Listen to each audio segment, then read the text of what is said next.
My name is Chad Odell. I'm the head golf professional here, and it's a great honor to have all of you here. You know, to get this many smart people that are passionate for junior golf in one room is just an amazing thing, and really nothing but good things can come out of gathering this many smart people in one room.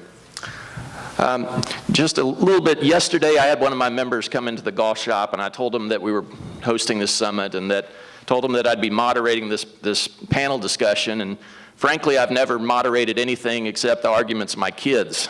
But it was interesting. He started talking to me about it, said, you know, I've done a lot of moderated panel discussions. I've spoken in front of thousands of people, and he said the key to this is just speaking slow. And I said, no, that makes sense. He said it's more important to, you know, clearly relay your information as opposed to speeding through it. And I said, okay, you know, that's great advice. And this fellow went on to say, when I get up in front of these people, I put one drop underneath my tongue of this substance that I carry in a bottle, and my heart rate just slows right down. And he said, and I'm willing to give you some of that if it'll help you out. And I looked at him funny, and he said, well, it's a beta blocker. It just slows down your heart. So they worry about beta blockers on the PGA Tour and whatnot. I guess it's these panel discussions and speakers that are really using the beta blockers. But if all of a sudden I break out into some slow talk today, you'll know what no, I didn't get any of his beta blockers. But we've got a great day set aside for you guys. The schedule, we've got 5 moderated panel discussions, organizations, competition, equipment, then a fireside chat with Susie Whaley and Stuart Sink. Then we have the teaching professionals coming up, club professionals and program managers, and then our closing. The way these panel discussions are going to work, we're going to have some general questions to get the ball rolling. There'll be some specific questions towards the panelists. And then we're going to open the floor to questions and best practices. We all recognize that there's, you know, other than just the panelists, there's brilliant minds in this room. And our whole goal for this event is to create and catalog some of the best things that are going on in junior golf so that we can host them on an event-specific website where all of the video from these panel discussions, as well as all of the information that's been submitted to us, that we can host this stuff. So with that being said, once we begin the open questions from the floor, we invite you to ask questions of the panelists. We also invite you to, if you know of something related to what we're talking about that you've seen or that you've implemented that's in support of junior golf and a great idea, let's hear about it. And I know myself and all the experts would like to hear about it too. At this time, I'd like to introduce Chuck Palmer, President of the Georgia State Golf Association.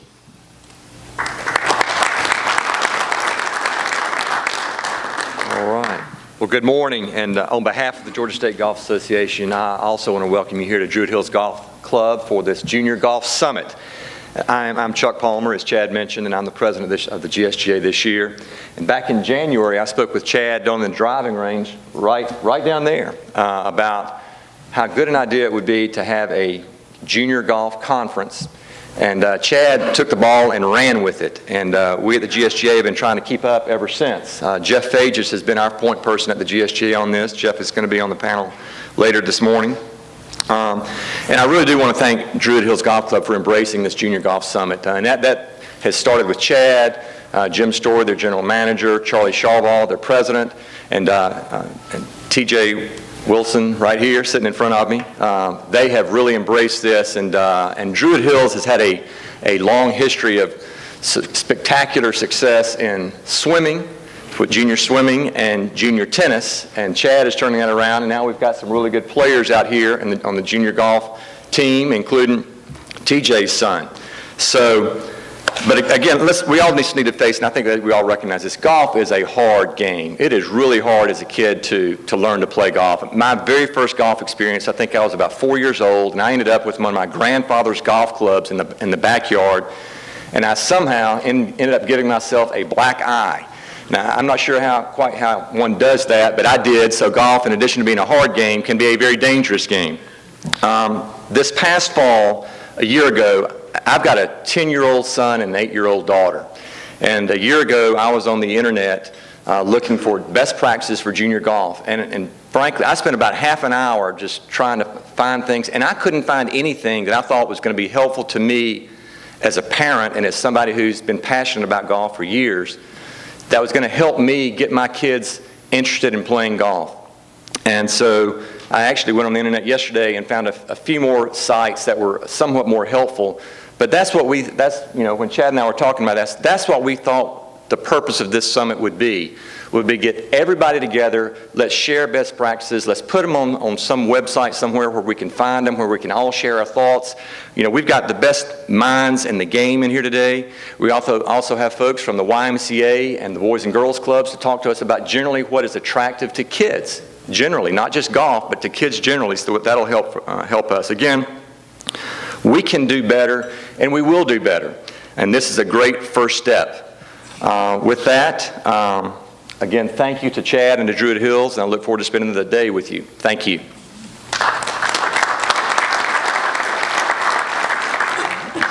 At this time, I'd like to call up Dr. T.J. Murphy, our golf committee chairman here at Druid Hills Golf Club. Thanks, Chad. It's T.J. Wilson Murphy, by the way, for those of you who caught that. I want to welcome everybody here to Druid Hills. Like Chuck, I was really impressed by the idea of hosting this when Chad came up. I said, run with it, see what comes from this. I'd like to say something about junior golf with respect to club membership. We've got a long history here at Druid Hills of supporting junior golf. Our very second club champion was actually Bobby Jones, who won it as a 13-year-old. And that was back in 1915. Since then, I'm sure the club has been just like every other club. We've probably had a love-hate relationship with juniors through the years. It's not enough for a club to host a junior club championship and a couple of parent-child tournaments. And that's one of the things we've discovered here over the last few years. That's not going to do it. What does it are programs that we develop that draw kids into the game. And that's what's been going on here for the last roughly 3, 4, 5 years since Chad came on board. What's happened, which has kind of been a surprise, but not really now that we think about it, is that it's really kind of changed our membership. We are seeing new members join the club with huge aspirations for their children. These are members who probably don't play much golf on their own, but they want to get their kids into the game.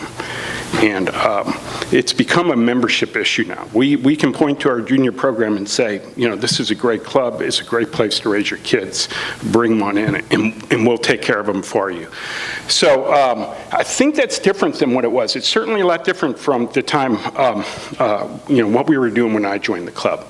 And it's not just joining that's doing, but I think it's playing a big role in membership retention as well. And I'm a pretty good example of that because about 6, 7 years ago, I wasn't playing a lot of golf. My saying at the time is that if I took a regular 1-month tournament or 1-month trip out to Pebble Beach, I could probably save money and play more golf rather than be a member of the club. But my son was showing some interest in playing, and so I decided, well, we'll just wait and see how this plays out. And it turned out, he played all sports, but then once he hit high school, he decided to kind of focus on golf and nothing else. And it's been a remarkable trip since then.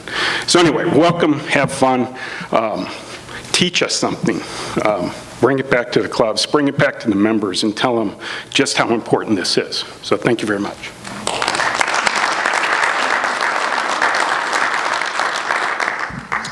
All right. right, folks, as we get started, basically, you know, why are we here? And Dr. Murphy and Mr. Palmer alluded to it.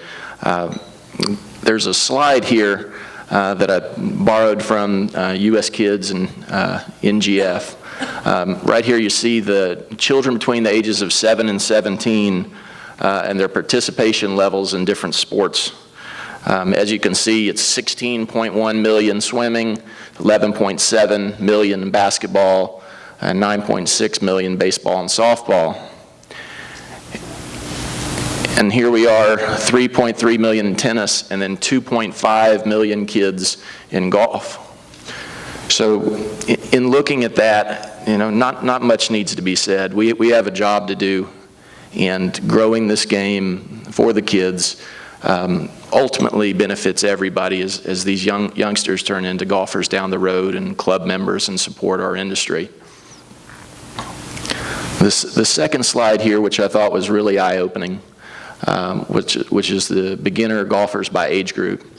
So this says that only 31% of beginner golfers are under the age of, or 17 and under. You know, so we have a lot of folks that are coming to the game late.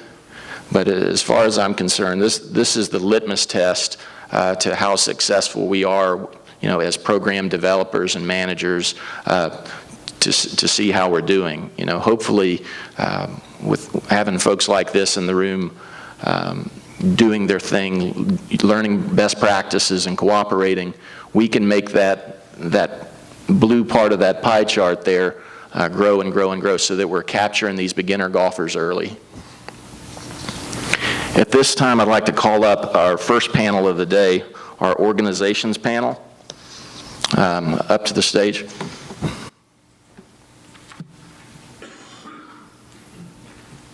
All right. Our introductions, folks. Chuck Palmer, that you just met a few minutes ago, is the president of the Georgia State Golf Association. We have Mike Paul, the executive director of the Georgia Section PGA. We have Kirk Douglas, director of Healthy Lifestyles for the Boys and Girls Clubs of America. We have Dr. Jim Anisi, director of Wellness Advancement for the YMCA of Metro Atlanta. We have Chris Clark, the president of the Georgia Club Managers Association. We've got Jeff Dunavant, the director of instruction for the First Tee of Eastlake. And finally, Joe Guerrera, president of the Georgia Golf Course Owners Association and president and CEO of the Sequoia Golf Group. Welcome, guys.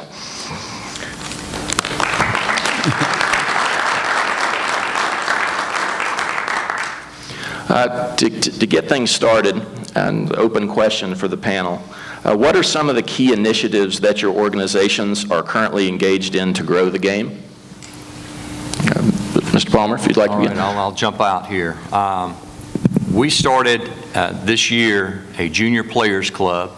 It has a half-price membership, which makes it basically $20, and they get a handicap, a bag tag, and a towel. We have junior tournaments and Jeff Fages will be talking about that later on in the competition section. I actually saw somebody from Steel Canyon here this morning. We're having girls golf days, and then we coordinate those with the Girl Scouts. We actually had 7 of them this past fall. I understand at least 2 or 3 of them were sellouts, and so that's pretty exciting. And then we also have been involved with SNAG events, and I know you'll be hearing more about SNAG later on during the day, but those are the things that we're trying to do. We really are focusing on juniors at the GSGA and want to do more of it. All right, thank you. Thank you. Chuck, just wanted to say thank you for having us, and Druid Hills and Chad for putting it all together. I represent the Georgia section, and our professionals and our members do what we're finding out is a great job at their local facilities. But on the section-wide level, we have our junior tour, which celebrated its 11th year this year. Over 400 members there. They play 16 36-hole competitions. They usually start in February, and they'll run through December with the tour championship, but the players will qualify at Sea Island in mid-December. We have PGA Junior Golf League, which I think we'll hear later in the day. We have the PGA Sports Academy. And then something, Chad, I'm not sure when we're going to talk about, but a new program, a new initiative between the PGA of America, the Masters Tournament Foundation, and the United States Golf Association. Hopefully everybody in this room is familiar with drive, chip, and putt, and hopefully I'll get a chance to expand on that later.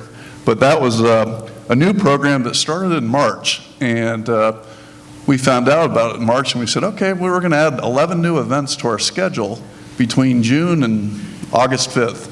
And we're pretty busy as it is, and I think most people in golf associations know that's your busy time. But we found a way, we found our host facilities, and I had to call them up and say, listen, Brian, we have a great event for juniors. I can't tell you about it, but all I can say is I need a day sometime in June or July, and the kids end up in Augusta. And our professionals embraced it greatly. They were like, okay, I don't know what it is. I'm not sure how many of those will have us back this year, but they were a lot of fun. We did just under 1,500 kids in the state of Georgia, and we had children traveling from all over the country, from Virginia, Louisiana, Kentucky, North and South Carolina. It was quite remarkable. These parents would drive 7 or 8 hours for kids to hit basically 9 golf shots. So there's a little pressure there on the kids, but it turned out great. And the first national championship, if you will be next April in Augusta. The top 80 qualifiers from the regional events throughout the country will be there. So I think that's a great opportunity. I'm really proud that all of our associations have really stepped up to do that. And then the last thing, we've acquired a 20-foot inflatable lizard this year named Golfzilla. and hopefully we have a picture of Golfzilla later. Golfzilla is in Augusta right now. He's made quite the tour of the state, and I think, Chad, maybe back in March or April, Druid Hills was the first club to actually test out Golfzilla with our juniors, and I think it was a hit, if I recall. Yeah, I tell you what, you know, you hear the cliche thinking outside of the box, but you know, we do an opening event each year for junior golf, and we brought this Golfzilla out not really knowing what to expect. But, you know, you see the jumpies that the kids play on, this gigantic dinosaur that we put on the driving range, and the kids were hitting the little birdie balls into the mouth and into the hands of this giant dinosaur. And I mean, first the kids lined up length of the range to get an opportunity, and then the parents wanted their shot, and you know, kind of rethinking the way we do things and making it enjoyable. We had the music blasting down on the range, and it's funny when you know, it's not your everyday, it's not your old-fashioned golf club that it used to be to appeal to these kids that have, you know, iPhones and, you know, iTouches and all that. But it was amazing. That Golfzilla was great. Yeah, he's had quite a tour since the summer. He's probably been 15 or 16 different places. I was trying to add it up last night. And any junior camps, a lot of great feedback from our PGA professionals that have used Golfzilla. And we've had even some facilities used it for their member or member guest events, just trying to make it fun. I think we'll hear that a lot today. The key to kids, in my opinion, is make it fun. I mean, I'm a father, I have an 11-year-old and 7-year-old girls. They really could care less about golf. And I got them their little U.S. Kids golf clubs, and they look great, and they're fun, and we hit balls in the backyard, but they're, you know, I'm trying, I'm hoping, because I'm selfish. I want to play more golf. I want to play it with my family. But that's enough out of me for now. Kurt, can you tell us some of the programs Boys and Girls Club of America's undergoing with golf? Sure. And just to reiterate what Michael said, pleasure being here. Thank you for hosting this event. And in 2012, Boys and Girls Clubs of America, we partnered with the PGA of America and United States Golf Association to implement the PGA Sports Academy. And basically what that means is in a Boys and Girls Club setting, we're teaching them golf through sports, fitness, and nutrition, as well as traditional golf instruction. So the program itself is a PGA professional or apprentice comes into a local Boys and Girls Club, and it can be taught inside the Boys and Girls Club or outside the Boys and Girls Club. Also, some professionals also implement the program, each class actually at their golf course. So the goal is for them to have 5 to 6 sessions over a span of 5 to 6 weeks, twice a year, with the last session actually being conducted at the golf course where the kids come out and take a field trip, for that. And the primary target that we have in this program are boys and girls ages 7 through 13.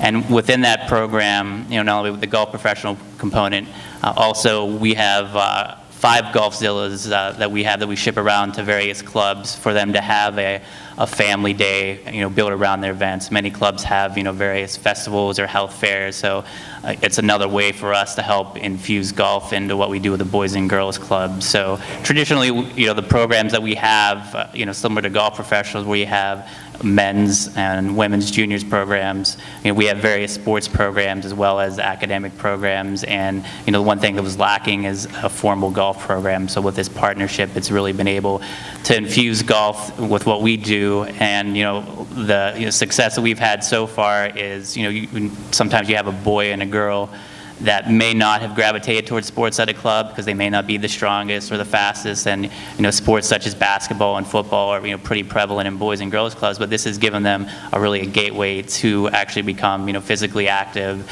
and play a sport such as golf. So we've had a great success so far with this partnership. Right.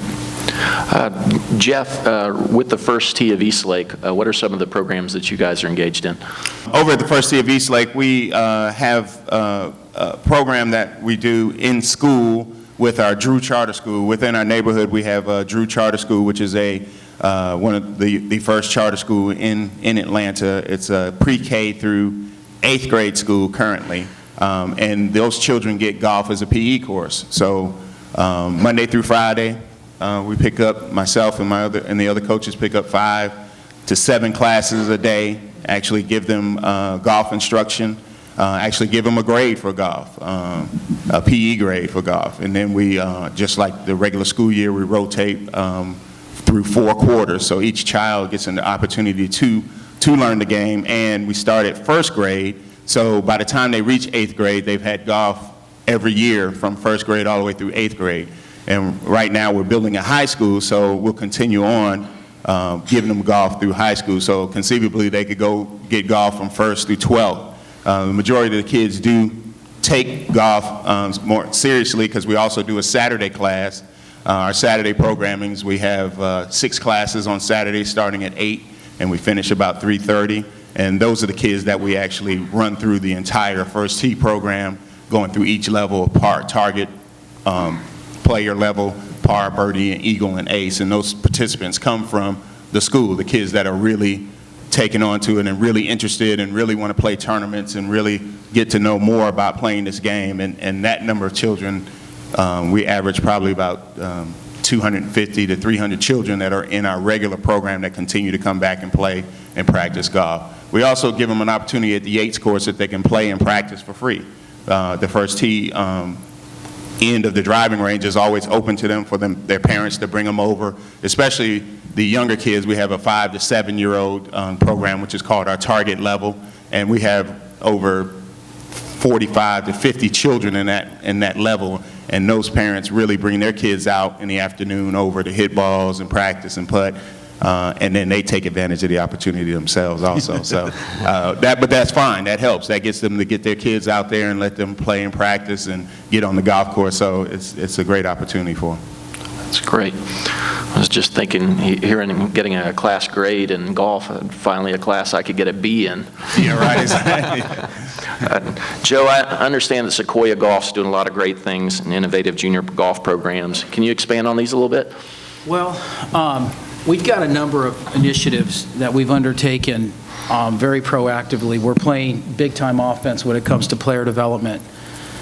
We see this obviously as the feeder for membership in the future, and whether they play public golf or join clubs, it's critically important, obviously, for us to keep that pipeline full with kids and their focus being diffused through all the things that we talked about, computers and other activities, etc. Warren Buffett has a great quote, and he says, business and problem solving comes down to 3 things. 1 part risk assessment, i.e. placing bets, and 2 parts psychology. So to defeat the problem, you really have to understand the problem. And with all of our programs, which I'll tell you about in just a second, we've taken a very pragmatic approach in trying to understand the psychographics of a child and why a child would gravitate toward golf or why a child would leave the game. And many of the things that we've talked about come into play. You know, some of the things that we've learned, first and foremost, that kids, they leave because it's not fun. Secondly, they don't feel like they're part of something. We don't do a very good job of making the game bigger than just the game, i.e. the lifestyle. When you really think about why we're connected to the game and why successful people are connected to the game, and when you think about what players really get out of the game is only one aspect of it. There's a lot of very positive things that happen on the golf course that allow you to forget about the challenges, the problems.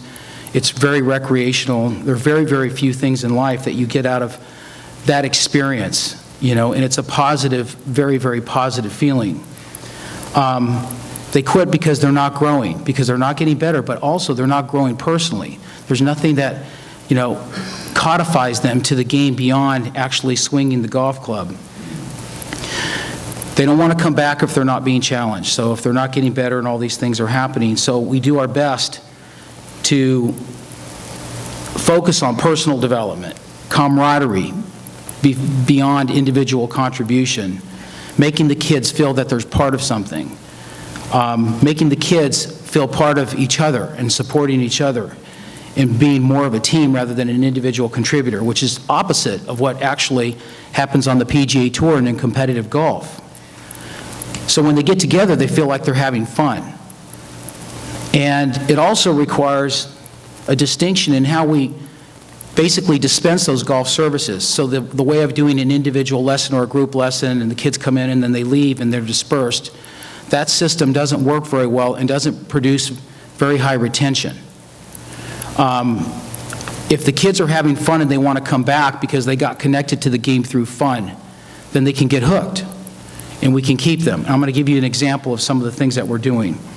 Our initiatives are as follows, which is Giant Leap Forward, which is a European delivery system to outreach and to place golf inside of schools, as you just suggested that you're doing at the First Tee, which I think you guys are doing some fantastic things. Overall, the First Tee, I think, is in 6,000 schools nationwide and is planning to go to 10,000. They're teaching life skills and some things that go well beyond merely the game of golf. We've kind of modeled what we're doing. I'm not sure who got there first, but Giant Leap Forward was a European enterprise that had the empirical data that suggested that there was a high level of retention associated with introducing the game through snag and other fun games inside of a gymnasium before they took kids out to the golf. So in golf in schools, we'll call it Giant Leap Forward. Okay, we've piloted 5 schools now. We had 780 kids that signed up to participate in the golf in school program. 112 of those actually converted into lessons, what we call our stage 1 lessons, and out of that 112, a good number of them continued on. So we're getting pretty good penetration, somewhere between 5 and 10% penetration by going through the schools. We start them very young, we make it fun, as mentioned, all those games. The superintendent, just to give you a paradigm shift, instead of the superintendent we teaching a child about agronomy, the superintendent is a superhero. It makes things happen that this child can connect back to their science classes in school. So we've shifted everything at that very young age. Obviously, at some point, we teach them about the game and the virtues of the game. Life lessons are a big part of what we're teaching in the schools. The second thing we're doing is Junior League Golf. I like that JLG because those are my initials.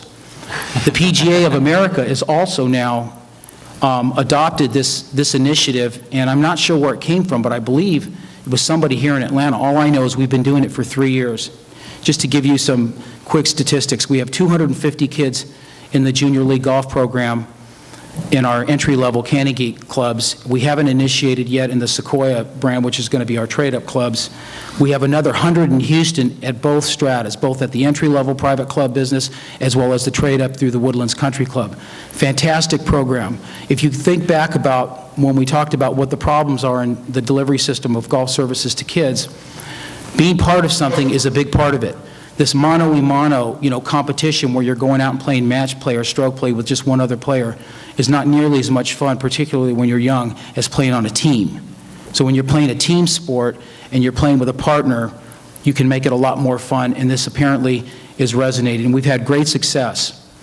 Part and parcel to that is the Nike Cup / the Hurricane Tour. So we've been playing the Robert Trent Jones Trail, our kids here in Atlanta, and the Robert Trent Jones Trail kids in Alabama for about 6-7 years. We've since merged into the Hurricane Tour, which will take the sort of preeminent competitive kids out of everything we're talking about and allow them to compete in a Ryder Cup format and/or Hurricane Tour format match play.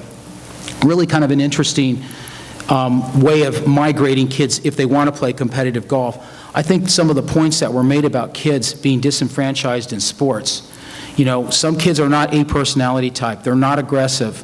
Some kids are not built, as big and as strong and don't have the speed and agility to play basketball or to play football. Golf is an outstanding alternative, particularly if you can bring some of these other aspects of fun and camaraderie involved. So that's worked pretty well. We have a player development membership. This does not require you to be a member of either Canegate or a Sequoia club. We have 1,000 of these students in Atlanta, of which more than half of them are kids. We have over 1,000 in Houston. It's cash flow positive. We actually hire the golf professionals and pay their salaries, pay their benefits, and train and help them understand sort of some of the things that we talked about in terms of making the programming fun for kids. This membership is really teaching kids, all aspects of the game, and parents love it because it's a program after school, and essentially what they get out of this is they get steep discounts in lessons, which we subsidize, and it's not to make a profit, and we don't make a profit with it, but we don't lose money either.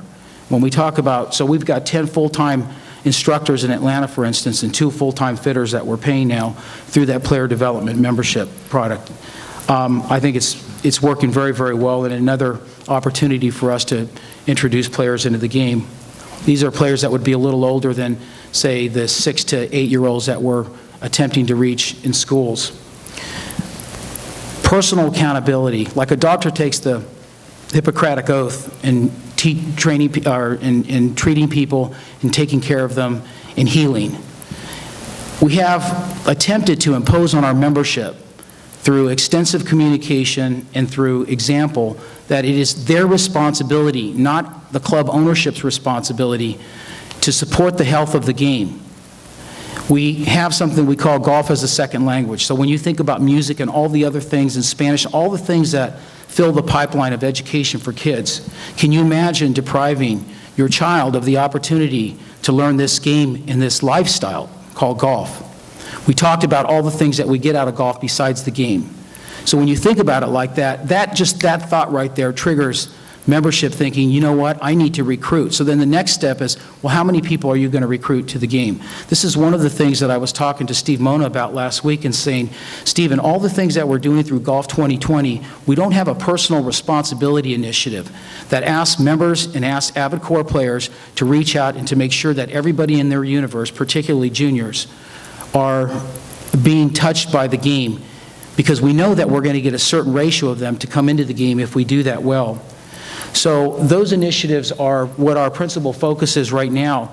I want to say that I think this is great, and any ideas and anything that we're doing, we're happy to share on a personal basis if you guys want to call or whatever. Our guys, because what we're really after here is we're after the good of the game and the whole increasing for all of us. That's the only way that the industry is going to grow and survive and to meet its objectives to grow, I forgot what it is, to 30 million players by 2017, is for us to start at this grassroots level and to make sure that we're scaling these best practices club to club. And that's great. It seems like as golf professionals in the business that we can tend to be a little proprietary of our information, and to some extent it seems like that holds us back, relative to the number of kids coming in when, collective of really smart folks. Dr. Jim Anisi, He's a PhD sports psychologist, can talk a little bit to us about, with that background, the similarities, talking to what Joe was talking about, the links between the performance skills of athletes and how it relates to successful life skills as something that we could, as instructors, relay to our students. Thanks. And this is really just taking some of those ideas and bringing them in a little bit more detail. Sport, especially a fine motor skill sport like golf, requires us to self-regulate, self-manage both our bodies and our minds. I think everyone realizes that. After your motor skills are well learned, though, the psychological aspects are the most important.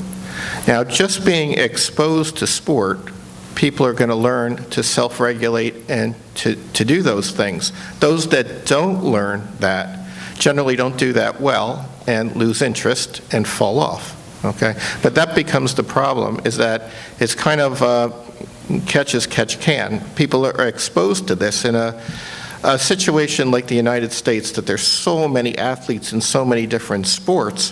What happens is we get lots of people participating. Some of them sort of figure these things out, and a lot of times coaches claim credit for being great coaches because look what we've turned out here, when so many people have just fallen off because they couldn't figure the system out, okay? The idea is, can we leverage this within our coaching systems so that for instance, about 95% of people that are involved in a sport have got to try to figure these behavioral skills out themselves. They have to figure how to deal with their negative self-talk.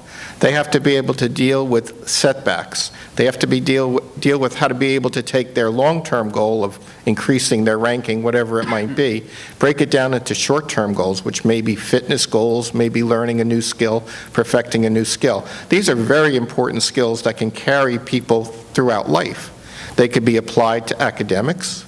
They can be applied to seeking success in life in general if we leverage them properly and we deal with it systematically. But the idea right now in sport is people are given opportunities.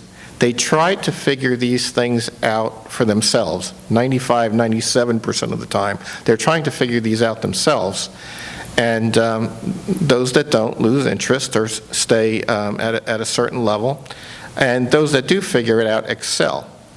But the systems that we're trying within the YMCA is to actually have coaches develop methodologies to be able to instill these skills. Like, for instance, players dealing with goals. Most players want to do real well real quickly. But do they have the ability to break a long-term goal down into a short-term goal? Create a plan of action that's reasonable? Check on their progress? These are major, major life skills that'll apply to your sport, and it'll also apply to life and academic skills. When we can make the connection between our sports skills leading to academic skills, that's a big win, and we get promotion from different ends at that point. Can we deal with the negative chatter that constantly, we find athletes constantly are talking to themselves negatively, challenging themselves if they can do it and so forth? Can we actually develop systems where people can recognize negative self-statements, recognize them and yell stop when they hear those, insert a more positive self-statement in place, and develop systems? Now again, this carries over to other aspects in life. The great athletes have figured it out, usually spontaneously. We can develop systems to help them do this. When a setback occurs, can people recover? Can they deal with the disappointment and say, it's not black-white, I'm not a total failure, I don't have to try a different sport? No, this is part of the learning process. I can go back, I can expect this to occur, and I can develop strategies to do well going forward. So these array of 10, 12 behavioral skills, cognitive behavioral skills, sometimes they're called, they're self-regulation skills. They can be learned through sport, and they can carry and generalize out into other aspects of life. As was said before, the reason that people get and stay involved in sport is a sense of accomplishment. They have to feel an appropriate sense of challenge. If they're over-challenged, no good. If they're under-challenged, no good. They have to feel a sense of, as it's called, self-efficacy, feelings of ability to do well when they try hard. When the goal is matched with their abilities, and also the social aspects. Certainly for children, that's important. So my first book that I wrote was published in '96, and it was about retaining people in exercise situations, in gyms. And we found out that the main factor was their ability to feel progress, and the ability to feel progress rather soon. Well, were people going to lose 20 pounds within 2 weeks, like we see on the tabloids offering that in the food stores? No. What I usually do as I'm checking out is I see which tabloid is offering the most. I think I saw 100 pounds in 1 week once. So anyway, that's one end of it. We would like to be able to be realistic, so people generally want to accomplish way, way more than they can. However, if we have coaches, if we have systems that can break those long-term goals into short-term goals, people hit those goals. They feel a tremendous sense of accomplishment. They can track their progress. They can see this as systematic, that they're moving from here to here to here to here on their way to this goal. It does well. People hold on to it because they feel that that sport is a great match for them. But after I wrote that book, the United States Tennis Association was interested in how can we retain people in the sport of tennis. So I got a grant to do that. It became an elaborate project. We did it separately for adults and for children. But again, it basically came down to feelings of accomplishment and social situations. In exercise, most people will give things a chance. They'll give programs a chance. They just don't see the progress, and they can't quite manage themselves. They all know they're supposed to be doing it, but as it confronts the barrier of slow progress, they don't have the skills. We've got to insert those skills, otherwise it becomes a 50-50 chance, or in the case of physical activity, people drop out. About 2/3 of people that start an exercise program will drop out within about 3 to 6 months. Are we willing to live with that? In sport, are we willing to do so much work to be able to get people to try our sport, and then somehow we think because they try it, it's going to be great and they're going to be lifetime adherents to the sport? No. They will if they're able to feel a sense of accomplishment. But we have to manipulate things. In golf especially, an incredibly difficult sport to find a sense of accomplishment quickly. It can be done, but it requires some thought on administrators and coaches' part to do that. So folks will give it a try, but some early success is needed. And then with kids especially, you need to layer that around a social environment to be with their friends, and a sport especially that's not naturally social.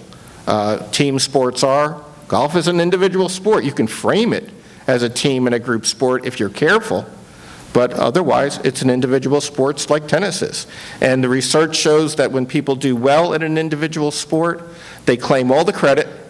When they do poorly, they have to take all the blame themselves. In a team sport, if a person does well, they take all the credit, and if they don't do well, the blame disseminates through the entire team. That's a big deal. That success-failure ratio is a big deal. So I think the point is that this sense of accomplishment, social aspects, and being able to build distinct behavioral skills, you should consider that. Because on one end, you're working hard to get people to try the sport, but at that point, there has to be a catch, and I think for adults especially, one catch is that you're developing lifetime skills that are going to work in managing one's life and also managing academics. That's great, thank you. It sounds like, especially related to junior golf, there's 3 different kinds of scalings. You're going to have to scale expectations and goals at both the junior golfer level, the instructor level, as well as the parental level, which I'm sure we'll touch on later. But those 3 different expectations can be in totally different area codes. And like you say, the success is tied to scaling that appropriately. When you say, right. Chris, with the Club Managers Association, I know junior golf has got to be a hot topic. What are some of the ideas that are being talked about in the Club Managers Association? Yep, Chad, thanks, and again, thanks for having us all here today.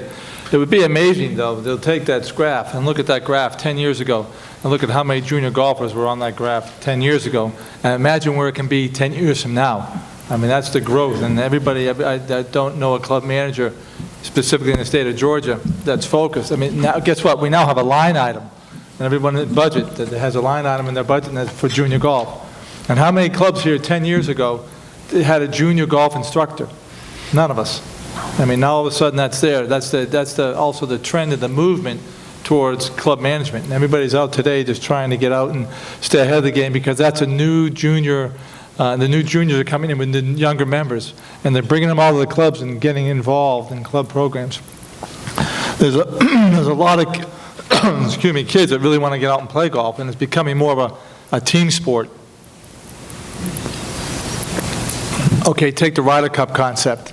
I mean, how much fun is that at the different clubs to be able to develop and create some Ryder Club teams, and each week, or the big break, and I mean, the TVs and so forth are just doing a great job, and a lot of the different clubs are out today, and they're already formulating these teams coming right out of the winter, and the spring and the summer, so they get in the summer camps and then do different teams.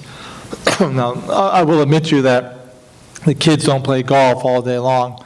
You got to break it up and go to the swimming pool and maybe play some tennis. But it is amazing to me that how that's grown. And oh, by the way, are there problems with that? Sure, there's problems with that, because the more junior golfers you get out to the play. What about the ladies program, which is the largest program going in the country today? Ladies golf has grown the most. And then dad wants to get out and try to get around to golf with his buddies. And oh, by the way, we have the junior golfers going out first. So it's just kind of interesting to see how that's going around. But golf is really being focused. It's all the different committees at every club, whether it's the golf committee, the house committee, because they're trying to make arrangements at the club that provide kids with meals and areas for them to enjoy being part of the club and coming in and getting involved in the club. And then the social component of it. We even have a social committee that takes care and makes sure we include the junior golfers in some program, and we get speakers and lunches and dinners for all. It's just growing tremendously. And another program that's gone on that I thought I wanted to share was, even our boards really adopted this, and every Tuesday afternoon through the summertime at 4 o'clock in the afternoon, we might have 30 kids show up to go out and play a round of golf, and each board member will show up, and the board member will go out and they'll play 9 holes, and they go out and play 9 holes, and then we come inside and we have dinner together. So it's a great concept. They'll one board member will take 3 kids and they'll go play a round of golf. So it's on all the committees, and it's being very highly focused at this time. Well, you know, it's interesting to see that shift that's going on, talking about, you know, it used to be a philosophy, you know, everybody wants a really nice junior program until the juniors get in the way of their regular tee time. But the shift is on now, and, you know, similar to what Joe said, you know, changing the psyche of your memberships and your customers and your clients at your courses, for them to understand that their acceptance of those juniors is vital to the growth of their own game. Saturday will be the soccer game, and then Sunday afternoon we call it Family Fun Day. Rick Anderson at the club calls it Family Fun Day because everybody shows up, and typically it's dad shows up and he's got his 3 youngest with him, and they could be from 4 to 8, let's just use that age. And then they all have their little bag, and we have a little par 3 course, and they go out and play that par 3 course, and they come in, but it's just between where the carts go and how they get out there and get around, and the number of people, and the poor little guys trying to carry their golf bag. I mean, it's the real deal, but it's growing, and it's a big focus, and everybody's got to pay much more attention to it. You know, a kind of full-scale question for the panel here. How can we increase the opportunities for kids wanting to play golf? You know, access to golf courses can be a little difficult. How do we collectively get more access for the kids wanting to play, overcoming the barriers of entrance to the game? And that's why we're here, right? Yeah, right. I think first of all, you got to make it affordable for the children and the parents. You know, golf is an expensive game, and it's, you know, and most folks can't afford it. So you got to find a way to make it affordable for them to bring their children out and for their children to continue to play. Very true. Is again expense. You know, it's just really expensive to play this game. But I think you got to go out and take the game to them. By that, I mean like the Boys and Girls Club program that Kirk talked about. I participate in that. I go out and I work with one club last year, and then I had a club again this year. Last year I went to a club, and it was a pretty rough neighborhood, very rough neighborhood. But the kids always were excited about the time that I got there with my Snag golf equipment, and we were in the gymnasium. I wanted to take them outside, but it was a little too dangerous to go outside, so we kept them inside in the gym. But they really looked forward to golf on that day. It was one day a week, and they really were excited when I came in. All of them were in line and ready to play. And then when I took them, brought them to the golf course, that final class, you know, they just had never been to a golf course. It was like a park to them, and they had a great time. And then this year, I happened to have a club that was close to me, so I just had them come to the golf course every day, as opposed to bringing the Snag equipment to them. They had a van, and they were able to actually bring their participants over to me. All of these children were African-American kids. The kids that we work with at the First Tee of Eastlake, I would say we're about 95% African-American kids. It costs, it's a minimal cost. It's $50 for a summer and spring session. The school session, again, is free. The school session costs them nothing at all. They just get it as part of their curriculum. But we use that, again, to get them really interested. And, you know, for that fee, you know, we provide golf clubs. A lot of you have donated golf clubs to our chapter. A lot of you, I'm looking out in the audience, have donated time and come out and help teach some of the children. So it's just about, you know, we got to make it affordable. We got to make it where, you know, where they, you know, don't have to give up, you know, I hate to say a meal or something, but, you know, some of these families really, truly have troubles paying just their everyday light bill, and then to add golf to it is really difficult. So you just got to find a way to make it affordable for them. And Joe, you have something to add? Yeah, I heard this question go to Jack Nicklaus and Lee Trevino and Arnold Palmer. They were on a panel at the Insperity Champions tournament, and it was an interesting response that these fellows had. First and foremost, one of the things that came out of it was that, you know, we don't have the kind of role models that we all had in the 60s and 70s and 80s playing the game. So the entertainment industry and professional athletes that played baseball, football, and basketball were just dying to get into the best clubs in town, to a point where a lot of clubs would block anybody who had a significant brand beyond business from those clubs. That's changed. Those young athletes and those young movie stars and people that are entertainment, you know, industry personalities are going to Vegas and, you know, going to nightclubs and doing crazy stuff, and that's the role model. And so this is another area with Golf 2020 that I think we could improve on, which is when we talk about the image of the game, we have a PR problem. This game is not exciting, and people don't embrace it. Young people, I mean, they do as little kids, but as soon as they get to adolescence, golf is not cool. They may come back to the game, which is great. So that's another reason to teach kids before they get to adolescence how to get the ball in the air, because there's a chance that they would come back to the game once they hit 21, 22. But it's almost impossible to teach an adult. It's not impossible, but it's very difficult. I'm a, you know, living example of that. I'm a, you know, hopeless 12 handicap. I mean, I've been as low as 8 and I've been as high as 16. It's just terrible. It's so frustrating. And I'm working at it, but I think those that have the opportunity to learn the game before they get to adolescence have the game for a lifetime. So that's one thing we need to work on. And I don't have the solution to that problem, because it's going to take the entire industry to address that issue, because that's a real world issue. When you think about it, that's a fact. Just look at where People magazine is today versus where it was 30 years ago and what young people are influenced by. The second is that in private clubs, and we're all guilty of this, those jobs are going to cushy country club kids, members of the club, or, you know, the best students in schools, and for good reason.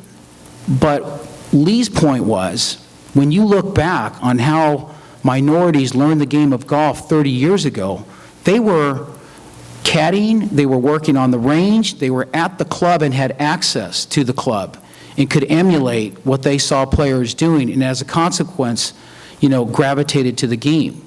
So that's another thing that we should think about in terms of jobs. Who's getting jobs at private clubs?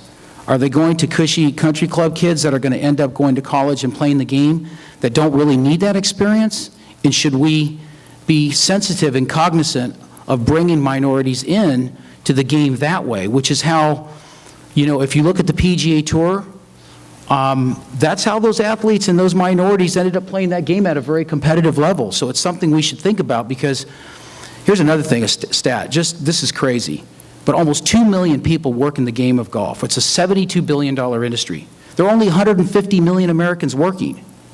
We employ over 1%, almost 2% of all the working Americans. This is the most labor and management intensive business in the world. And so we ought to be thinking about, our employees and how we recruit our employees and get them to play the game and enjoy the game as a way of recruiting minorities into the game. Kirk, tell us a little bit about the PGA Sports Academy golf program and how it's impacted the Boys and Girls Club. Well, one of the things, just sort of going off what Joe was just talking about, now we have career experiences as well too, where we have a national teen conference each year called Keystone, where we have approximately 3,500 teens from across the country that come in, and basically it's kind of a teen leadership summit that we have. And this past year we actually went to Charlie Yates Golf Course. We had about 25 or 30 teens that went out, and we actually had everything from the chef at Eastlake to the executive director of the First Tee to the head golf professional in Eastlake that went through and just explained the career experiences. Even we had the comptroller there just to show them that there are careers in golf, in addition to the curriculum that we have at the Boys and Girls Club with the Sports Academy. But the big thing that we have with the Sports Academy is really trying to get everybody and boys and girls interested and changing perception. That's the one thing. It's one thing to introduce somebody to golf, but to even have them be willing to be introduced to golf. And we have a lot of boys and girls that would not even consider trying golf. And even when we have a program at a club, a lot of times you'll have a staff member that will say, hey, why don't you just give this a try? I know you may not be enthused about it, but at least try one session, and 9 out of 10 times they're going to be hooked. But that comes back to the whole perception. And if we look at athletes and celebrities that are playing golf, if you look at a LeBron James who is a golf fanatic, using that as an introduction, Justin Bieber, things like that, to say, hey, did you know he plays golf? And then all of a sudden golf becomes cool to them, and they're willing to try that. But with what we do with the Boys and Girls Club, we have 3 priority outcome areas. Number 1 is academic success, 2 is good character and citizenship, and 3rd is healthy lifestyle. So in my world, it's healthy lifestyles and just using sports, fitness, and recreation to give kids the gateway to those other areas of academic success and good character and citizenship. So golf is really providing them an opportunity both for the boys and girls that may not try sports, that once again aren't the fastest and strongest to gravitate towards the sport, but also too, it's shown from that boy or girl that's excelled at other sports, all of a sudden and the sports have become easy to them, where now they play golf and they're trying that, and all of a sudden it isn't so easy for them, and it's really given them the discipline to really dive into the game and really play and practice, and which is benefit them in both behaviorally as well as scholastically as well with the programs that we have. Mike, can you tell us, you touched on it earlier, the drive, chip, and putt program? Yeah, Chad, thank you for that. As I mentioned, we had a brief inkling of it late January last year at the PGA Merchandise Show that there might be a program coming. In mid-March, we got the confirmation that the program was coming. We just couldn't talk about it to anybody. Yeah, I think I shared that experience with us. So calling golf facilities, hey, can we have 160 kids come to your place? And we're only going to be there for 5-6 hours. We're going to take up the whole range, the putting green, and maybe another part. Yeah, Mike, that took a board vote, by the way. Yeah. And thanks to the Atlanta Athletic Club, they were our first regional site, and you guys were part of history. And we figured Bob Jones's home club should make that history. So it was from an administrative point of view, it wasn't easy. We have a full-time staff of 4 people. We have a part-time receptionist / kind of do-all person, and then we have a couple summer interns this year. And the summer interns really turned into drive, chip, and putt full-time staff, doing all the name tags, scorecards, anything you would do, a normal golf administration getting ready for an event of 150, 160 people, we were doing 10, 11 times this summer. So we had 4 to 5 hours of preparation inside the office. Then when you traveled to the facility, you had another 2 to 3 hours of actually setting up the driving range grid, marking the rings around on the greens. So from our point of view, it was a lot of work in our busiest time of the year. But the most rewarding thing was seeing every little Ricky Fowler kid out there. I mean, they're this big, and they have their orange on, and I mean, every one of them has it. It was absolutely amazing. And so, we're talking about how do we make it fun? How do we give it a sense of accomplishment? I think the Augusta National and the Masters Tournament Foundation Committee really hit on a lot of those things. After our first event, not only do it's not only name only, they're one of their co-head professionals, J.J. Weaver. He was at a lot of these events throughout the country. They were hands-on, but the way they structured it, you had a driving competition, a chipping competition, and a putting competition. You had 3 shots in each of the disciplines, and every kid, well, not every kid, but there was 9 ribbons given out in each category for 6 age groups. So it turns out, I think you give out like 98 ribbons during the day. So once again, you're feeding their sense of accomplishment. And we had some ties, and sometimes we didn't have enough ribbons. We'd get a call, little Lisa's waiting for her second place chipping ribbon. And we're like, it's on the way, we promise. But being part of it and actually hands-on with the kids, it was so much fun. I think I was personally at 7 of the 11 events this summer. A lot of work, you kids, once the train gets going with the little kids, and then the next age group, the next age group, the next age group, you're like, is this ever going to end? But it does end. And then back to what Chris's point, at the Atlanta Athletic Club, talked to Rick Anderson about that, and, Rick, this would be a great place to have the first regional final, and he's like, all right. I'm not sure we realized at that point what we were getting ourselves into. When 300 people showed up on August 5th at the Athletic Club, it was like a small festival. Absolute great banners and signage and everything that the Masters Tournament Foundation provided.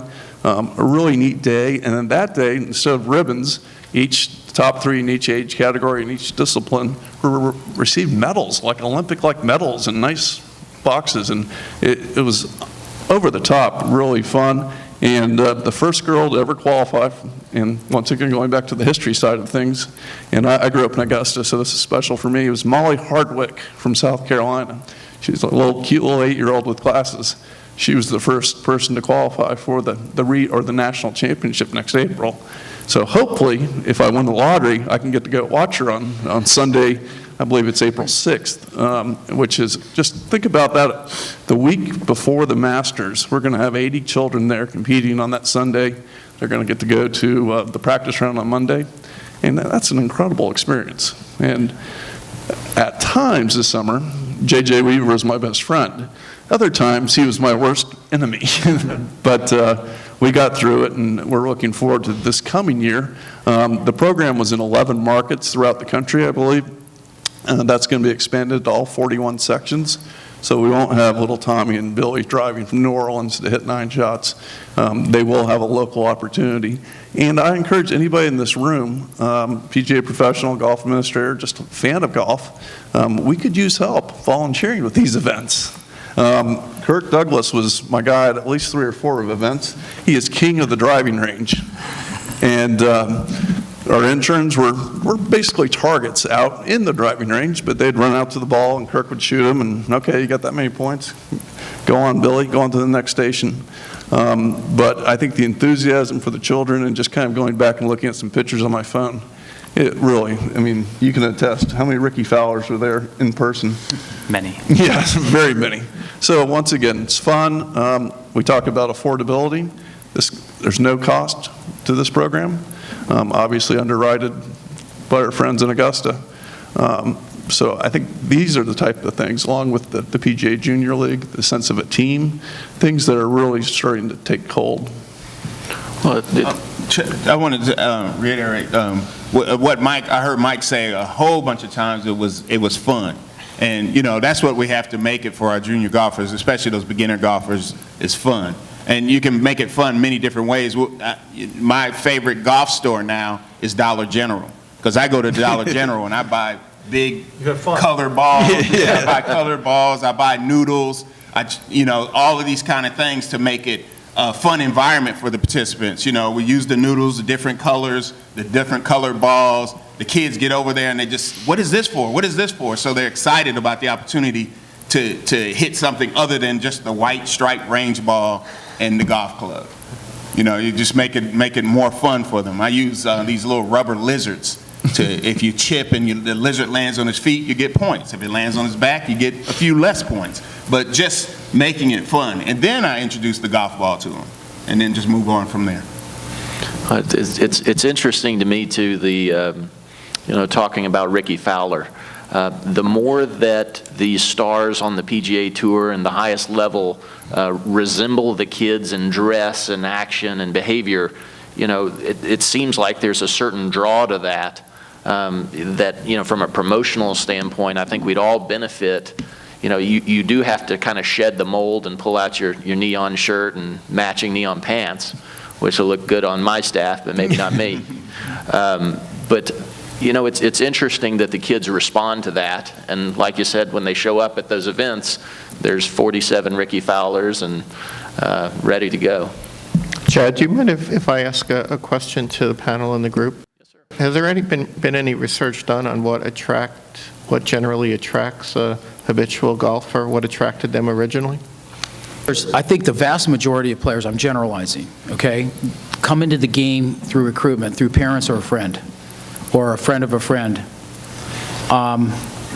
That works. That works at an early age. And they want to spend time with their parents. They want to spend time with other loved ones. And they get to go to golf camps. Their parents are living a golf lifestyle. Occasionally, and I'd say this is like less than 10% of players, they just come to the golf course because it's close to home and it's something to do. And maybe they don't play other sports so much, or a friend introduces them to the game.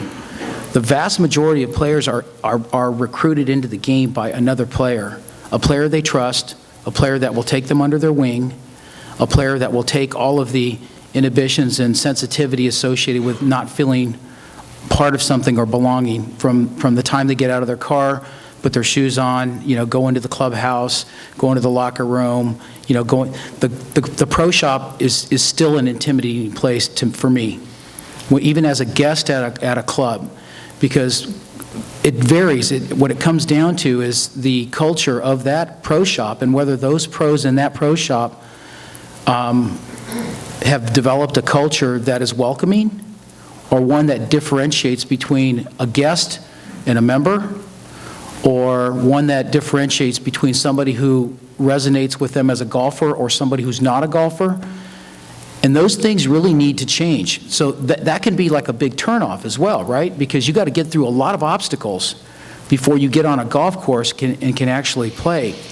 We've been talking about this for 30 years. This is nothing new. But you still go into even some of the best clubs in the country, and those pros in those clubs are behind the counter, and if they ask if they can be of assistance, it's not in a way that is sensitive to whether that person is a guest and whether that person is a beginner. And this is something that we're trying to, work with our golf professionals and our service people as well. But the vast majority of people come into the game. I really have not seen any research, but I will tell you that my experience in just talking to golfers and conducting focus groups and talking to people who have left the game is the game is addictive. And so there are endorphins released and pleasure things released when somebody is in the game and is experiencing pleasure by getting the ball in the air. But conversely, when they get out of the habit, it goes away. So, I think it's really just a matter of introducing them to the game, and we're going to get our fair market share. What gets exciting is when you think about our population growth and you think about the tools that we have in our toolbox now and the things that we've been discussing on this panel. There's a lot of common themes about fun, about life-focused, life skills, talking about introducing the game through unconventional means at the outset of one's youth. These are the things that are moving the needle. And these are the things that, and these are new ways of bringing players into the game and new tools that we didn't really have, but for a few years ago. School outreach, what the PGA is doing through their school outreach program and Golf 2020. I mean, these are fantastic. These are fantastic resources, and we're getting huge results. So I think that in addition to the idea that, there's a personal accountability to recruitment through Avid Core players and through members to essentially introduce the game to their loved ones and friends and family, I think these new tools are going to be game-changing with respect to how we get new players into the game. I'm very optimistic. These are not things we're just talking about and dabbling with. The empirical evidence suggests that we can, hit between a 5 and 10% ratio and recruit and have that person play this game for their lifetime. Joe, there's no question as well in clubs. I think we're seeing that it's more of a lifestyle that's being created, that they're enjoying that experience that, okay, mom and dad have both gotten engaged in the game of golf and go out and enjoy it. And then after that, what's happening on Sunday afternoons again, I got to use that time frame. Football's going out the door, and they're going out with a couple of juniors and getting 9 holes of golf and then coming back in. I just think that that's growing like crazy, and then maybe once or twice a week they'll go out with the junior golf professional and get a quick lesson in, and then they can go that weekend and teach that or learn that. And certainly, I agree with you in the comment of the golf professionals engaging more and more with the players that are out there, and they're going out and they're checking on. My brother, who was a couple years younger than me, went out and played the country club last week, and he goes, "Chris, what a great experience." The golf professional came out at the end of the game. Around 15, he walked up and shook my hand and wanted to make sure I was enjoying the game. I said, "Davis, that's easy stuff." I mean, but that's what we got to be doing more with the juniors and just making them feel comfortable and enjoying that kind of game of golf. One other thing about sort of the psychographics and practical application, women now control 75% of the household income and 90% of the discretionary spending.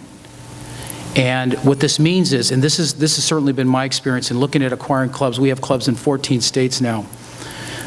Pure golf clubs that don't have other amenities are very challenged. Unless they're a top 100, which, well-heeled with a very, very solid reputation that goes back, at least 20 years, there are big challenges. And the reason for that is because women have a much louder voice in the decision-making in a home. My dad did what he needed to do to raise us, and he did a great job, and I'm very appreciative, but he wasn't worried about what little Joey was doing.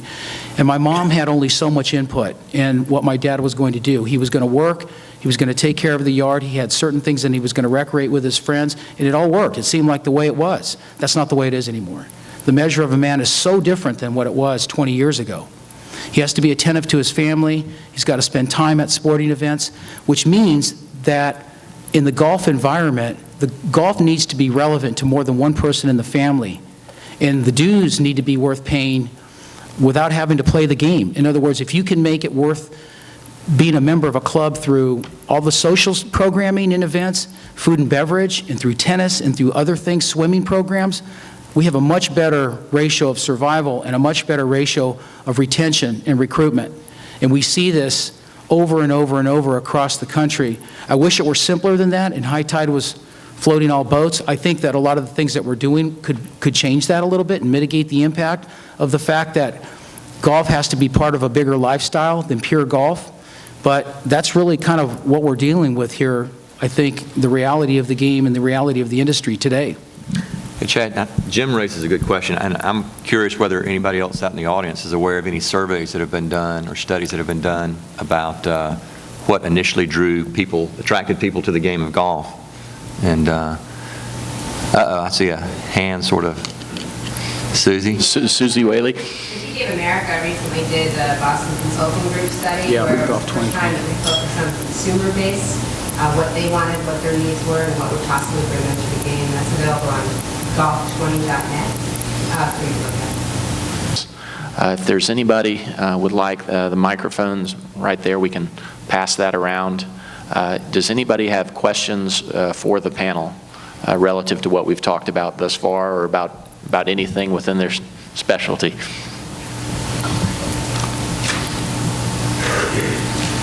Good morning. Doctor, this question is posed for you. How would you advise working with youngsters where you have some children in the group that are progressing and are ready for the next level, but they're in a social atmosphere where their friends have not? So do you move them up? Do you keep them with their friends? We're having challenges with that in the club setting. So some drop out because they can't stay with their friends. That's an important question. That comes up even in adult tennis, I can think of. It's important. It's important that there's challenge. That's very important. The children that are at the higher levels need to remain challenged. It's going to be a situation that if you can have a cluster of those individuals that are moving up, that they can form their social network, and those that aren't quite ready yet. But in my opinion, the challenge is important, and there are times where you can keep individuals, kids in a social network, but raise challenges within that particular milieu so that everybody feels challenged, feels a sense of accomplishment, and still be in a social, the same social situation. But it is rare and difficult to do. I think that once you create boredom, create that lack of sense of challenge, although the social support is there, the chance of a person staying with the sport without that challenge goes way, way down. I appreciate that's a difficult situation you're in. Good morning. This is also for Jim. I'm having trouble focusing on my short game. Can you? No. I'm with GSJ and help promote junior sectionals where we go out to solicit kids for $20 to play some golf courses. So the first thing I did was, and this is kind of an observation and what impacted me, but you know, $20 to play a course, and here we're playing Eagles Landing where they used to play an LPGA event, and I have 18 kids there. This is middle section. My population area is Macon to Dublin. And we register online, so I got to see these other divisions with 50, 60 kids out there playing. So what I asked the kids to do as they came in, I said, you bring a friend with you next time, I'll give you a sleeve of balls. You know, I went out and went through 3 dozen golf balls. They weren't Pro V1s, but to me, it was a group environment. You know, it's like, I'm going to go play golf today. Well, if I have 3 guys waiting for me at 8:20, I'll be there. You know, so I really feel somehow getting that group, the clique, the group of kids that say, come on, get them to try it, some of them to bring people back, somehow to encourage. And thinking with Joe and Chris and your responsibilities was, you know, and I relate back to what got me going, and it was a public golf course, and I'm not sure that they're prevalent in I keep hearing, you know, we want 8 o'clock tee time and a hot dog at the turn type mentality. But there was a course back in the Chicago suburbs, I was a caddy, but 75 cents before 11 o'clock. And we used to have to show up and put a ball in, sometimes waiting 3 hours to play. But I'll tell you what, it introduced me to the game. Next thing I know, one of the local insurance companies put together a match play, and I won a trophy at 12. I was hooked. So the reward program, but again, I really think the groups getting away from the individuality of it. What I saw was, you know, at Cuscawilla, another private course that hosted our course, we had 42 kids there at the end of the year. So again, getting the groups of kids where they come there as a clan or a clique really did help. But again, it is a challenge to get the owners and everything else to think about the tee times they're giving up for these. We know the capacities available to, you know, introduce affordable golf or free golf to beginners. The capacity is available at virtually every club in the Atlanta metro area. I mean, not obviously during peak time, but in the afternoons, you know, whether it's during the week or even in the weekends. And you know, you have to make a conscious decision to be willing to give up part of that inventory, which really, at the end of the day, is not very costly when you think about it. you're rarely inconveniencing players. And it's a paradigm, it really is. It's the pros and it's the members and everybody understanding, hey, the culture of the club needs to change to protect this club or to protect this Daly Fee golf course for the next 30 years. And we're going to need to bus people in and give them access to the course and let them experience the game the way that we do. And they should feel that that's part of giving back. They should feel this sense of, ownership over giving back and a swell of pride about making their contribution. I mean, you can only imagine what could happen if every avid player in the country felt this way versus what's in it for me. I mean, being a member of a club, whether it's a men's club at a Daly Fee golf course or a private club, is really subordinating your personal interest to the benefit overall of that membership. I mean, that's, the idea that what's in it for me is a very contrary to the game in the first place. So when we start imposing on thinking, I think we can change that paradigm and create, what you're suggesting, which is access, and then bring groups in to make that happen. The first tee, it's self-fulfilling. I mean, Absolutely. yes, it sends a wonderful for the minorities and everything else. However, it's the future of our game. I came from the Chicago area where the Yates or the Chick Evans scholarship was very big, and 18-year-old kids caddied, and we got to play every Monday, And I hate to say it now, they're all 35 years old. They're making a lot more than I was. And Caddies Day only allows like 12, 15 kids out there. They don't let all the kids go out there and play golf. But anyway, I appreciate everything the clubs do for us when they host a GSGA event. It really, they go back in and go to the pro and thank them very much for hosting us, and it's greatly appreciated. So it kind of draws another question that I just thought of here. Where do your different organizations stand or philosophies on rewards for kids, when they're doing well? We're kind of at a weird place with society, and every kid wins a medal regardless of situation. But what in your opinions or in your organizations, how do they handle rewards? Tee gifts or a sleeve of balls, or I mean, is that a relevant factor to kids staying in the game? I guess the problem is you might program somebody to demand that every time they play. Any feedback on that? I think that certainly the YMCA, the feelings of accomplishment and the feelings of being part of a social group, the trophies or ribbons, it's pretty clear that they're token, and it's never that much made of those. So I would say that that's policy. I want to make sure I understand, Jim, what you just said. So you're saying that the ribbons and whatnot do not have that much of an impact, or they are? They don't, and they're not emphasized that much. Certainly feelings of accomplishment and discussions around that's where the rewards lie. I think I agree with what Jim just said here, the experience. I think we're making a mistake by depriving kids, and I don't mean in a harsh way, the opportunity to fail, because if you don't feel the opportunity to experience some adversity, I mean, how do you enjoy pleasure? I mean, you become numb to it. And we have a whole generation of young people who are numb to the idea that you need to reach for the next best thing in your life and strive, and you don't go around adversity, you go through adversity, and you figure out how to fight through it. That life lesson right there is a terrific opportunity. And the game of golf can be harsh, but it can be diffused by the team aspect of it and the things we're talking about. And of course, it depends on the age. So, creating a successful, culture where there's social interaction and fun is a reward enough.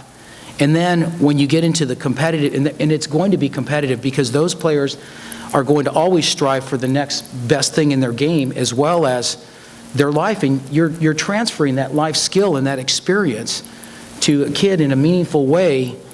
And as Jim suggested, if you can connect the reality of that to the game, to their actual life, you've done such a huge service. I think tennis has done a fantastic job of this, by the way. We have some tennis professionals that have learned this, a decade, 2 decades ago, and I believe in that. And I don't know why that wouldn't be transferable to golf as well. So this idea that everybody gets a token is so superficial, and I think kids ultimately do see through it. And then it becomes diminishing, and we don't really strive for them to get the things out of the game and out of the lifestyle of golf that are sustainable. I think I agree with that too. And you know, with the first tee, one of the things that I really think that is important is that we do teach them golf skills and life skills. You know, so they have to go through a level of certification. And you know, if a youngster doesn't quite make it through the certification, we bring them back to, you know, what are your 3 tips for having fun? Be patient, be positive, ask for help. Use your 4 R's: replay, be ready, relax, and redo. You know, and as you're giving them the life skill to deal with adversity, you know, then they can, you know, deal with it at life and with them when they're on the golf course. Golf is also a sport that lends itself to self-improvement given its scoring system. For instance, in tennis, and we tested this because a good amount of my research was in tennis. If a person played at X level, we had a computer that could assess what level they were playing that particular day. If they won 6-3, 6-3, they were thrilled with themselves. Loser. We went so far as to deal with competitive anxiety and do it in a very systematic way. The first thing we did was give people an array of skills, specific skills to deal with it, whether it's deep breathing, progressive muscle relaxation. There was about 8 or 9 of those, if I remember right. They learn these. The learning of these, what was the incentive? That they would do better in competition. They were going to have these skills to be able to use as life skills, but these were distinct skills. It wasn't just, well, you got to stay relaxed, you got to be psyched up. They're distinct skills that required them to come off the court and learn this in a one-on-one or a classroom setting, then bring it right back to the court. We were able to induce anxiety because we felt that if a person was practicing their serve, it was way different than their serve in competition. So we not only gave them the tools, we then gave them the situation that would raise their sense of pressure that they would get to test these skills. This is what test-taking anxiety you can deal with as well. This is where that literature began before sports psychology. So it's generalizable. It even deals with that. We dealt with headache management through these particular skills as well, biofeedback and so forth. They are transferable. So the extent that you're willing to take sports skills into life skills, again, you have to be purposeful with it. And if we need a survey to determine what is it that attracts young people or did attract habitual players when they were younger, then we should just do that survey. I'm certainly going to look this one up on the website, but if an extension of that is needed, a lot of times academic institutions will make it seem like this is the purview of only the statisticians, and it's not an expensive process. I mean, right within this particular audience right here, we probably could be passing out questionnaires and we can come up with some very, very important data from that. Then the idea is let's accentuate the things that show themselves to be of interest, of importance, and look at what's lacking. What are different things that did not attract people that maybe were acting as if they should be? One thing that came to mind is going through physical education classes or going through YMCA community type in mass golf. What would be the barrier to that? Well, where I sit as a health promotion scientist is that there's an obesity crisis out there.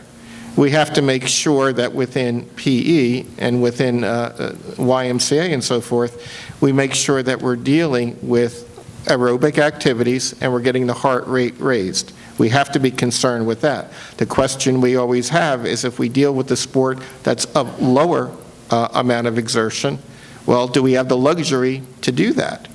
Well, there's ways of blending the two. I know there's ways of blending the two. We deal with it in a package of 4 different sports. 3 of the sports are high aerobic sports. 1 is a more fine motor skill sport like golf. And packaging is in that manner. But I think we need to understand baselines of where we're coming from and what attracted people first. Again, maybe that's out there and I haven't done my homework, but that's a starting point. Jim, at the GSGA, we'd be happy to work with you. We've got a database of 60 to 70,000 email addresses, and we can, I think that was a pretty good That's an easy thing to accomplish. Yeah. If I could go back real quick. to verify for myself, especially with how we reward, you're against participation awards. Are you against performance awards? No, I wasn't against participation. I'm saying, I think I got performance awards, No. first, second, thirds. No, we're for that. Okay. It's the idea that everybody would get a token. At some point, it becomes gratuitous. Well, one of my experiences with the Stripe Chip and Putt, really hands-on with hundreds of kids this year. The older age groups, the 13 to 15, the ribbon wasn't as important. Yeah. They were almost embarrassed by coming up to the front to get it. But the little ones, and probably all the way up to 11 or 12-year-olds, the ribbon was the best thing they've ever had in their life. But it was performance-based, right? Yes, it was performance-based. And then on the other side, the question came up on our junior tour. We do provide a tea gift usually at each event, but some of those are probably self-serving. It's a hat with the Georgia PGA Junior Tour logo on it. It's a T-shirt with the logo on it. It's something along those lines that could also promote the program and feeling the kids are part of a membership. They're part of a team, or not a team, a club, if you will. That's really different, though, and that's pretty cool. I mean, even Warren Buffett, he looks forward at the Sundance Festival, the free sweater he's going to get. One year, apparently, he got the same color sweater and went back and said, hey, I already have this blue one, can I get the red one? I mean, we all, in tournaments, are used to the idea of you get this little package, which is cool. You go run a race today, you go run a 5K, and, oh, what's a T-shirt I'm going to get at the end of the race? Right. Yeah, Peachtree Road Race, perfect example. So perhaps along that line, instead of, as a program manager or a group running an event, you might be better served to give a tea gift as opposed to awards for everybody. I've got a question also, Tommy, in sort of the survey, and then Joe mentioning the 5 to 10% catching, and the first tee at Eastlake to me has a very different model because you're capturing everybody in those classes. And I'm curious about what sort of catch you get from from having several years now of having kids go through that program. What sort of, I don't know what you call it, return or yield, retention? Yeah, what do you get with those kids now? Actually, retention, we probably capture about 75% of those children play golf regularly. Still come out and practice on their own, even after they've left the school and moved on to high school. Like I said, we're building a high school now, but currently they go to, different schools. But they still come back and they still play and practice, and even actually come back and help teach the younger children the life skills that they've learned. So Do they think it's cool, Jeff? 80%. I'm sorry? Do they think it's cool? Yeah, to do that? they Okay, think it's really that's cool, the yeah. important thing. Yeah, that's the important thing, yeah. And the younger kids look forward to them coming and, to being like them. I think the biggest thing is they see these kids that are older, that grew up in their neighborhood, went to their school, and they have an opportunity to be like them. So they look to be like them. And then we also have some participants that have gone off to play college golf. And they come back as well. We hire them in the summer. They're, first kids in their family, most of them to go to college. And to go to college to play golf, they probably never thought they would ever do that, but and they certainly come back and help the younger kids. So we do have a great retention rate, which is awesome. And that's partly, again, I think, because of First Tee National, not just us, but National plays a big part in that. And again, by creating the levels of First Tee, if you start off at target level, as a youngster, I think your goal is to get to the birdie, eagle, or ace level at some point, so you tend to stay in the program longer because you're trying to achieve those goals. And that's excellent. Gentlemen, that brings us to the close of this panel. On behalf of everybody here, thank you for serving and giving us your insight. Really appreciate it.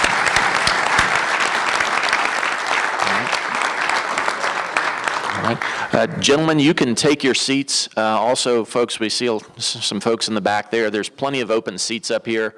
You're welcome to make your way up here and merge in with the crowd.